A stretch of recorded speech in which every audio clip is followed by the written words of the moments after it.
Saudara dan saudariku yang kekasih, Salam, selamat berjumpa dengan Forkat, Forum Katekismus, tempat belajar firman Tuhan berdasarkan Alkitab dengan menggunakan buku Katekismus Gereja Kerasulan Baru.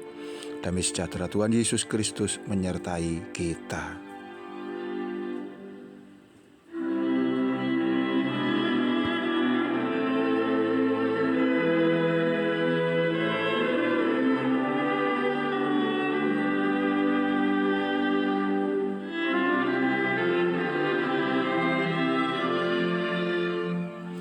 Saudaraku, kita telah sampai pada edisi yang ke-48, soal nomor 68. Apakah yang kita ketahui tentang Allah sebagai pencipta? Pada mulanya Allah menciptakan langit dan bumi. Demikianlah yang ditulis di dalam kitab Kejadian pasal 1 ayat 1. Ini baik yang kelihatan, yakni ciptaan materi, tetapi juga yang tidak kelihatan. Segala sesuatu berasal dari aktivitas kreatif Allah. Allah telah menciptakan dari ketiadaan dan tanpa contoh apapun. Roma 4 ayat 17 antara lain menyebutkan yang demikian. Allah menjadikan dengan firman-Nya apa yang tidak ada menjadi ada. Allah juga menghias segala sesuatu dan makhluk hidup dari bahan yang telah Ia ciptakan sendiri sebelumnya. Kau bisa membaca di dalam kitab Kejadian pasal 2 ayat 7, 8 dan 19.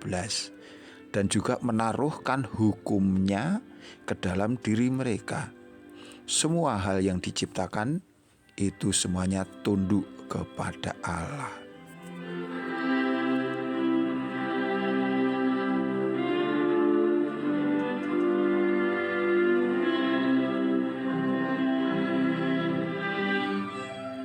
Saya akan membacakan dari kitab Kejadian pasal 2 ayat 7, 8 dan 19. Ketika itulah Tuhan Allah membentuk manusia itu dari debu tanah dan menghembuskan nafas hidup ke dalam hidungnya. Demikianlah manusia itu menjadi makhluk yang hidup. Selanjutnya Tuhan Allah membuat taman di Eden di sebelah timur. Disitulah ditempatkannya manusia yang dibentuknya itu.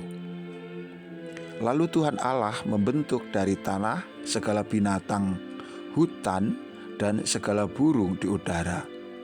Dibawanyalah semuanya kepada manusia itu untuk melihat bagaimana ia menamainya.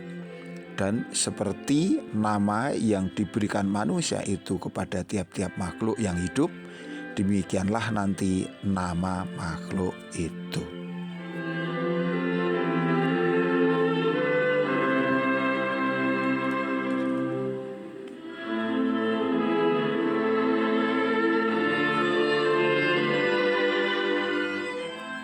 Ya, Kejadian 1 ayat 1 tadi sudah dibacakan mengatakan pada mulanya Allah menciptakan langit dan bumi.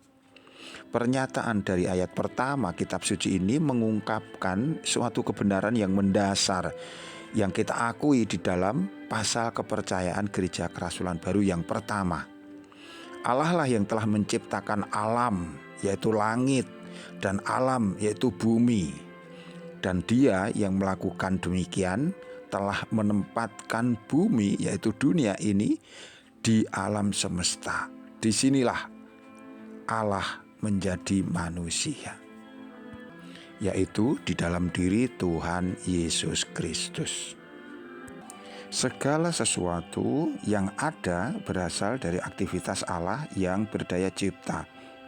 Di satu sisi Allah telah menciptakan dari ketiadaan, creatio ex nihilo, dan tanpa pola, yaitu dengan cara yang benar-benar bebas. Roma 4 ayat 17 mengatakan Allah yang menjadikan apa yang tidak ada menjadi ada.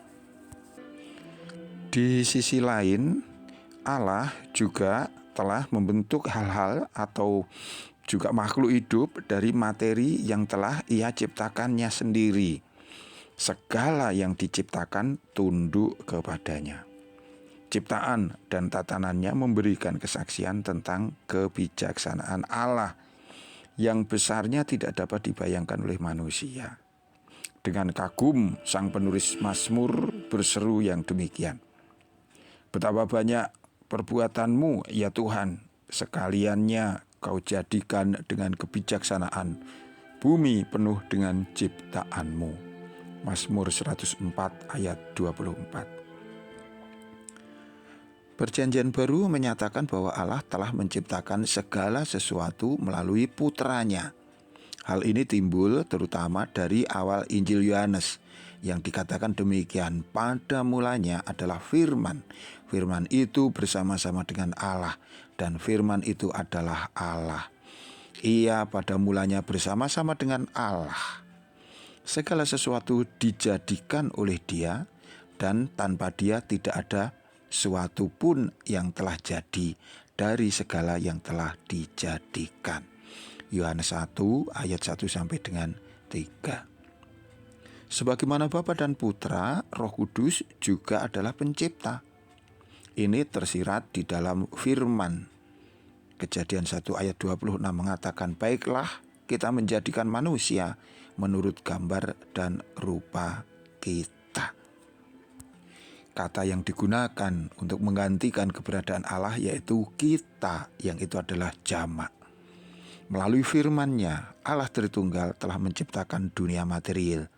Ia mempertahankan keberadaannya dan memerintahnya. Dengan demikian, penciptaan tidak hanya memuat misteri asal-usul dari awal mula, melainkan juga kelanjutan dan masa depannya. Segala sesuatu menunjukkan pemeliharaan pencipta yang terus-menerus. Kitab Kebijaksanaan Salomo pasal 11 ayat 24 sampai dengan pasal 12 ayat 1 menyebutkan yang demikian. Sebab engkau mengasihi segala yang ada, dan engkau tidak benci kepada barang apapun yang telah kau buat. Sebab andai kata sesuatu kau benci, niscaya tidak kau ciptakan. Bagaimana sesuatu dapat bertahan jika tidak kau kehendaki? Atau bagaimana dapat tetap terpelihara kalau tidak kau panggil? Engkau menyayangkan segala-galanya sebab itu milikmu adanya. Ya, penguasa, penyayang yang hidup. Rohmu yang baka ada di dalam segala sesuatu.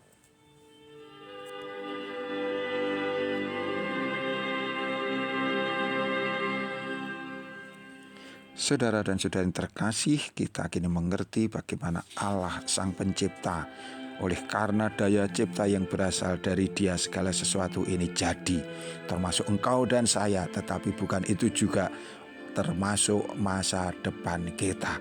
Allah lah yang mengaruniakan segala kebaikan untuk ciptaan, yaitu manusia yang dikasihinya, dan segenap alam semesta tunduk di dalam pemerintahannya, di bawah hukum-hukumnya.